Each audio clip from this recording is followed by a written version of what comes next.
Sziasztok! Nem tudom, ti hogy vagytok vele, de én már nagyon untam a kánikulát, viszont azért arról nem volt szó, hogy ennyi eső jön. Szinte, mintha egy egész óceán akarna itt leesni a kertbe. Van ehhez egy nagyon ideillő mesém, bár ugyan nem szeptemberi, de azért elolvasom, mert szerintem tetszeni fog ebben a rettenetesen rossz időben. Pinyu és az óceán. Napok óta esett. Zsoca és a család egyre jobban unta magát a négy fal között. Már az összes társassal játszottak, és persze mindig Zsoca nyert. A meteó szerint el fog állni, jelentette be anya vidáman. Remek. Kérdés, hogy még idén, vagy csak akkor, ha már a kóbormacskák is csónakkal közlekednek. Margott apa, aki a hétvégére biciklitúrát tervezett, és borzasztóan csalódott volt. Ha medár napján esik, 40 napig esik. Én megmondtam, vetette közben Nagyi, és neki látott egy újabb sortnak a keresztrejtvényben. Vízi biciklizni most is elmehetünk, ajánlotta Zsoca, és nagyon meg volt elégedve magával, milyen remek viccet eszelt ki.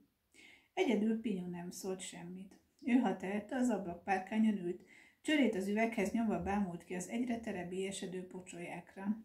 Ahogy a viharos szélben fodrozódó vizet nézte, szinte hallotta az óceán morajlását. Persze csak a kéménybe húhogó szél adott ki furcsa hangot. Hát te, telepedett mellé Zsoca, és ő is kinézett az ablakon. Jó sok csiga lesz a kertben, segítesz összeszedni őket? A csigák nem tudnak úszni, válaszolt Pinyu komolyan. Már miért kéne úszniuk, csodálkozott Zsoca, és maga elé képzelte a csigákat, ahogy a víz színén tutajoznak felfordított házaikkal. Meg mindjárt kész az óceán, mondta Pinyu. Zsoca nézte, a pocsolyák, mint önálló életre keltek volna, elkezdtek összekapcsolódni. Először a virágos kertet öntötte el a víz, aztán körbefolyta a gyümölcsfákat, végül anya féltve őrzött gondosan nyílt pázsitja is teljesen víz alá került. Hű, mondta Zsoca, mikor a víz a homokozóba is befolyt, és mindenhol, amerre a szemmel látott, víz borította a kertet. Ugye mondtam, húzta ki magát Pinyu elégedetten, és elkezdett leereszkedni. Most pedig menjünk úszni. Úszni? Hökkent meg Zsoca. Persze, az óceán arra való, válaszolt Pinyu, miután földet ért, és elindult az ajtó felé. De kint hideg van, ellenkezett finoman Zsoca. Mit mond a meteó? Kérdezett Pinyu anyát, aki szokás szerint megint a telefonját nyomkodta. 10 fok, erős szél, eső, válaszolt anya. Kicsit meleg van, de majd nem tempózunk annyira, nehogy megizzadjunk, mondta Pinyu. A pingvinek nem is izzadnak, tapintott rá a lényegre, szokás szerint apa.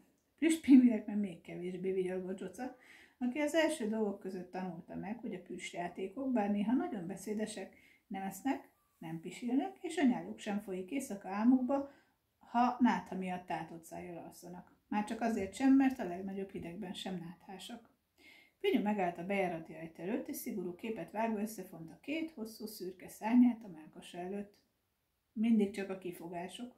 A hóba nem mentek ki, mert beázik a cipő. A jégen nem táncoltok, mert megcsúsztok. S hiába jött házhoz végre az óceán, nem akartok úszni, mert féltek a takonykortól. Fogalmam sincs ennyi nyavajgás mellett, hogyan lett belőletek csúcsragadozó. Apa és anya összenézett és kuncogott. Zsoca pedig határozott léptekkel odavonult az előszoba szekrényhez. 2 perc alatt magára húzta az esőkabátját, meg a gumicsizmáját, még egy esernyőt is elővett a biztonság kedvéért. Pinyu elismerően csettintett egyet. Préma bunda, fókának kicsit túl színes vagy, és csenevész, de ez nem is csoda, amilyen kevés halat eszel. Mióta veletek lakom, várom a percet, hogy viszont lássam az óceán, szóval ne is várjunk tovább, irány a víz, rikkantott Pinyu, és Zsocával együtt belevelette magát a kertvárosi óceán habjaiba.